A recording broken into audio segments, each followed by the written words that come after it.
Representative Cynthia Villar. Governor Cojuangco at Representative Villar, narito po ang inyong pagsubok. Malinaw na ipinagbabawal ng konstitusyon ang political dynasty. Pero marami sa ating mga politiko, kabilang na ang iyong pamilya, miyembro ng political families. Susuportahan mo ba ang isang panukalang batas laban sa political dynasties at bakit? Kukuha ka ba ng kamag-anak bilang miyembro ng iyong Senate staff? Ang una pong sasagot ay si dating Tarlac Governor Tingting Cojuangco. Yeah, thank you very much, Jessica. Hindi nga ako pwedeng appoint ni Noynoy kasi I'm already related to him by the fifth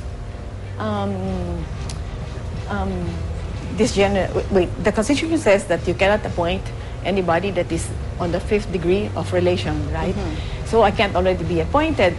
But I don't see why there should be a bill to be filed against political dynasties because the decision belongs to the people. And if anyone is capable to serve the government, then let it be and let the people decide. Yes. Yun lamang po? Yes, yes. Maraming salamat po, dating Tarlac Governor Tingting Cojuangco. At ngayon naman, ang sagot ni dating Las Piñas Representative Cynthia Villar. Ano po ang sagot ninyo sa panukalang batas tungkol sa political dynasty? Palagi ko pong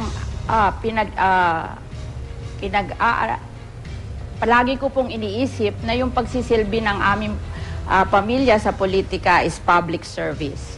So, I never consider it as a dynasty. Kung in the future, ang mga tao will clamor na hindi pwede na more than one member of your family will serve in government, then susunod tayo sa batas, magpapasa tayo ng batas noon at susundin natin.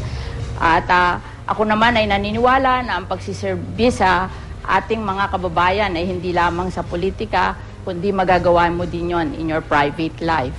At yung pag-i-empleyo ng pamilya sa opisina, it's never been my policy. Palaging professional ang nagtatrabaho sa aming opisina, hindi kamag-anak. Maraming salamat po, Representative Villar and Governor Cojuangco.